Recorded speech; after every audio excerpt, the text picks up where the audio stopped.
സാധാരണ നമ്മൾക്കെല്ലാവർക്കും എപ്പോഴെങ്കിലുമൊക്കെ ജീവിതത്തിൽ ഉത്കണ്ഠ അല്ലെങ്കിൽ ആൻസൈറ്റി അനുഭവപ്പെടാറുണ്ട്.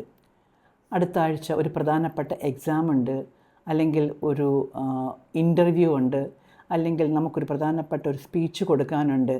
അപ്പോൾ ഉത്കണ്ഠ ഉണ്ടാകുക എന്നുള്ളത് സ്വാഭാവികമാണ്. ചിലപ്പോൾ ഒരു വീട്ടമ്മയാണെങ്കിൽ അടുത്ത ആഴ്ച ഒരു വിശിഷ്ടപ്പെട്ട കുറേ അതിഥികൾക്ക് ആഹാരം കൊടുക്കണം, അവരെ സ്വീകരിക്കണം. അതും ഒരു ഉത്കണ്ഠയായിട്ട് അനുഭവപ്പെടാറുണ്ട്. ചിലപ്പോൾ ഈ ഉത്കണ്ഠ അധികമായിട്ട് നമുക്ക് നമ്മുടെ ഫങ്ഷൻ ചെയ്യാൻ കഴിയാതെ ബുദ്ധിമുട്ട് അനുഭവപ്പെടാറുണ്ട്. ഇവിടെ പ്രധാനപ്പെട്ട ഒരു വില്ലൻ എന്ന് പറയുന്നത് നമ്മുടെ നെഗറ്റീവ് തോട്ടാണ്.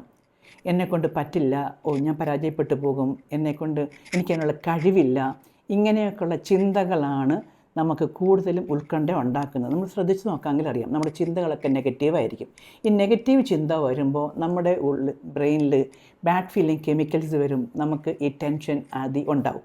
എന്നാൽ ഈ നെഗറ്റീവ് ചിന്തയെ പോസിറ്റീവ് ആക്കുക എന്നുള്ളതാണ് നമ്മൾ ആദ്യം ചെയ്യേണ്ട ഒരു പ്രധാനപ്പെട്ട ടിപ്പ്. നെഗറ്റീവ് ചിന്ത വരുമ്പോൾ നമ്മളിങ്ങനെ ട്രാഫിക്കിൽ നിൽക്കുമ്പോൾ റെഡ് ലൈറ്റ് കത്തുന്ന പോലെ ഒന്ന് സ്റ്റോപ്പ് അടിക്കുക.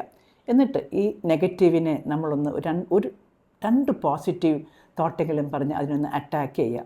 അപ്പോൾ നമുക്കതിൻ്റെ വ്യത്യാസം അറിയാം. നമുക്ക് പെട്ടെന്ന് ഈ ആദ്യം മാറി ഒരു ഹോപ്പ്, കോൺഫിഡൻസ് നമ്മുടെ ഉള്ളിൽ രൂപപ്പെടുന്നതായിരിക്കും.